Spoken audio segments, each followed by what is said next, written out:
Israel's Beit She'arim National Park is a site of a small Jewish town in the lower Galilee, dating from the Second Temple period. After the Bar-Kochba revolt in 135 CE, the Sanhedrin, the Jewish authoritative body, moved from Jerusalem, wandering around the Galilee region, eventually settling in Beit She'arim. Beit She'arim became the center of Jewish learning in the land up through the early part of the 4th century. It also became the favored burial place. Jerusalem was closed to the Jewish people, so this site, favored by the rabbinic leaders of the time, drew the people for both learning and as the ultimate resting place. I'm Brenda Cathcart, and this is Shadows in the Land of Israel.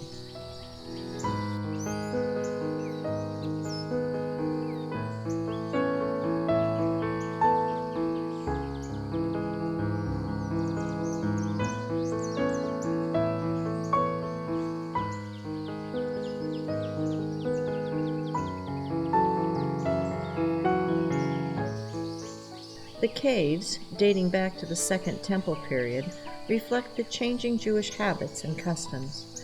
As the centuries passed, the uniquely Jewish embellishments became mixed with Roman and Hellenistic symbols, with the greatest mix of symbols in the caves of the rabbis. Given the history and practice of the Jewish people to separate themselves from the Gentile population, it raises an interesting question. Does this practice represent the ever-present danger of assimilating into the broader culture, or does it show the ability to glean nuggets from other cultures without losing one's own identity? This is an interesting question to ponder.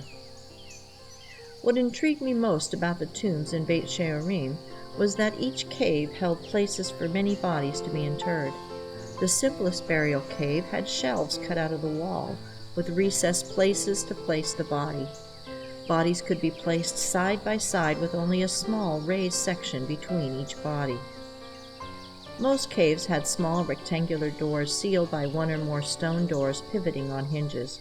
The larger caves had larger openings, but again the openings were shaped into a traditional door shape with larger hinged stone doors. The stone doors were embellished with decorations and symbols, sometimes including information about who was interred in the cave. One cave was designated as that of Itzhak Zara, son of Shimon. Most caves had several different chambers of various sizes. Some chambers held burial shelves, others held large stone coffins intricately carved and inscribed with the name of the person interred within. One cave with 3 large chambers was designated as the cave of Rabbi Yehuda Hanasi, one of the leading rabbis of the time. The stone coffins were a relatively new custom picked up from the Romans. The bodies would have been anointed with burial spices, wrapped in linen cloth, and placed either on the burial shelf or in the stone coffin. The bodies placed on the burial shelf would decay quickly, and when the flesh had fully decayed, leaving only the bones would be placed in a stone ossuary in another part of the tomb. The shelf would then be available for another body. A cave used for multi-generations of the same family would contain many such ossuaries. Why did I bother to relate all this?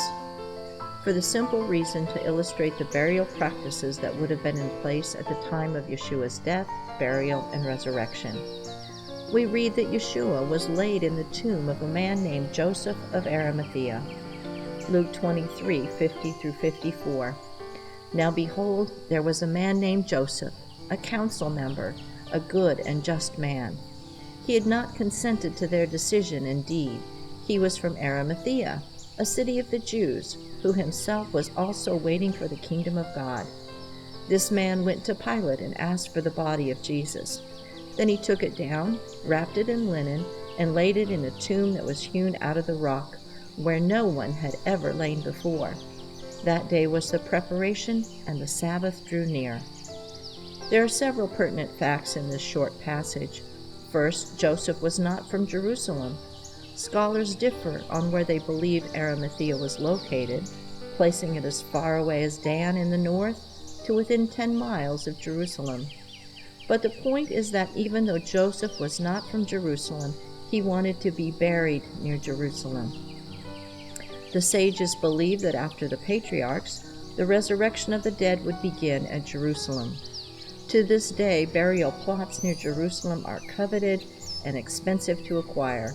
A cemetery on the Mount of Olives just east of Jerusalem is a popular site even today. Instead of burial caves, the graves are dug in the ground very much as you would see in any typical Western cemetery. So Joseph of Arimathea had purchased a rocky area and had a tomb hewn from the rocky face. We tend to think that the tomb would be large enough for just one body, but the tomb may have been fairly large. If Joseph had a family, he would want it large enough to provide burial space for the whole family. It might even have had several chambers, or at least room for the construction of several chambers. It probably would have had a fairly small doorway, like those found at Beit She'arim, instead of the huge cave-like opening usually thought of when picturing Yeshua's tomb. Finally, this tomb had never been used. No dead body had ever been placed on the burial shelf which Yeshua's body occupied for 3 days. No ossuaries containing the bones from previous occupants. This is an important point. The ground where he lay, the chamber where he was interred, had never been unclean because of the presence of a dead body. No body except Yeshua's had ever been placed in that burial cave. Also, it was so new that apparently the stone door that would seal the cave and allow it to be opened for further use had not yet been prepared. Joseph had to roll a large stone in front of the opening. Instead of having an ornate door intricately carved and attached with hinges, a simple stone was rolled across the opening. This stone may have been put there near the opening in preparation to be carved into the stone door which would have had hinges for opening. But instead this stone was not yet hewn and had no ornamentation. Stone that had any connection with God was to be unhewn stone. From the stone used to build an altar to the stone that Daniel describes as crushing the kingdoms of the earth. Daniel 2:32-34. This image's head was of fine gold, its chest and arms of silver, its belly and thighs of bronze, its legs of iron, its feet partly of iron and partly of clay. You watched while a stone was cut out without hands, which struck the image on its feet of iron and clay and broke them in pieces. Even in death, Yeshua had a special tomb prepared for the 3 days of his death. The tomb was new. No body but Yeshua's was put into it. I wonder if Joseph of Arimathea ever did use that tomb for himself or his family.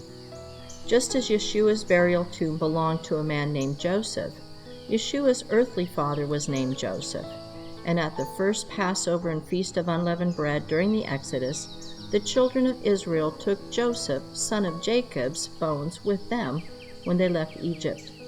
This left Joseph's tomb in Egypt empty. When Yeshua rose from the dead, he left the tomb of Joseph of Arimathea empty. I'm Brenda Cathcart, and this is Shadows in the Land of Israel.